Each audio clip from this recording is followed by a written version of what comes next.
एक ऐसा खेल जो रूहों को बुलाने का दावा करता है।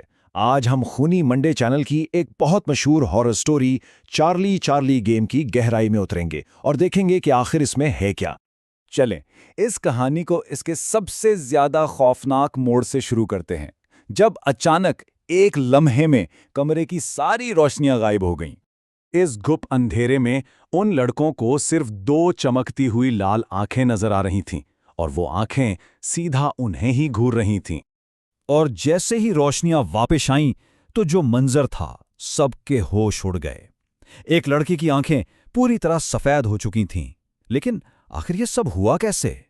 इस खौफनाक मंजर की वजह जानने के लिए हमें कहानी के बिल्कुल शुरू में जाना होगा। तो जनाब, ये कहानी है मध्य प्रदेश के शहर ग्वालियर के एक जाने माने बोर्डिंग स्कूल विद्या निकेतन की। ये स्कूल अपने सख्त डिसिप्लिन के लिए तो मशहूर था ही, लेकिन उससे भी ज्यादा इसके हॉस्टल में भूतों के किस्से बहुत मशहूर थे। तो ऐसी ही एक रात को 12वीं क्लास के 4 दोस्त भूतों की कहानियां एक दूसरे को सुना रहे थे। उनमें एक था सूरज और दूसरा रवि, जिसे इन सब बातों पर बिल्कुल यकीन नहीं था और वो सबका मजाक उड़ा रहा था। देखते ही देखते बात सिर्फ कहानियों से निकलकर एक ऐसे खेल तक पहुंच गई जो सीधा रूहों को बुलाने का दावा करता था। इस खेल का नाम था चार्ली चार्ली। कहा जाता है कि ये इतना खतरनाक खेल है कि बहुत से लोग इसे खेलकर अपना जहनी तवाज़ुन खो बैठे हैं और कुछ की तो जान भी चली गई है। सूरज ने फौरन खेल की तैयारी शुरू कर दी।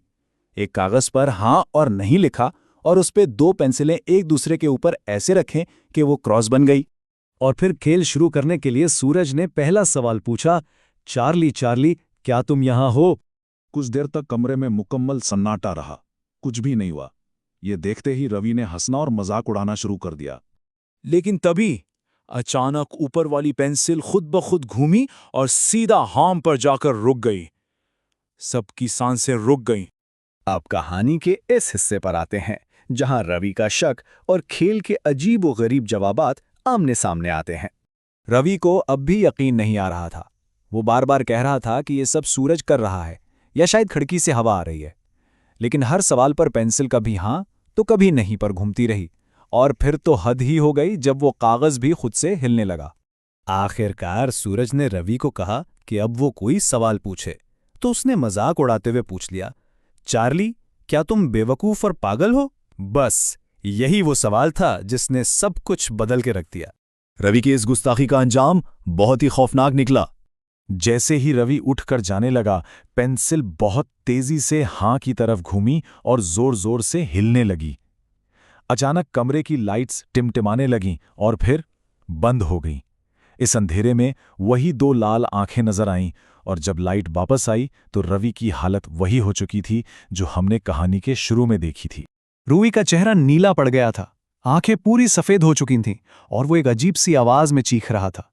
वार्डन के पहुंचते ही वो बेहोश हो गया। डॉक्टर भी समझ नहीं पा रहे थे कि उसे हुआ क्या है, और जब 2 दिन बाद उसे होश आया तो उसे उस रात के बारे में कुछ भी याद नहीं था। दोस्तों ने तो इस वाकये से सबक सीख लिया, लेकिन कहानी में अभी एक बहुत ही अजीब मोड़ बाकी था। तो बस सूरज और उसके बाकी दोस्तों ने तो कान पकड़ लिए कि आइंदा जिंदगी में कभी भी ऐसा कोई भूतों वाला खेल नहीं खेलना। तो भाई, सबक तो साफ है, ऐसे खतरनाक खेलों से तो दूर ही रहना चाहिए।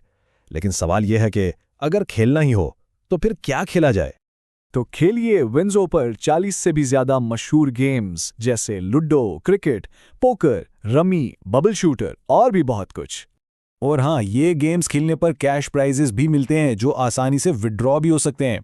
साइन अप करने पर 50 रुपए का बोनस भी है।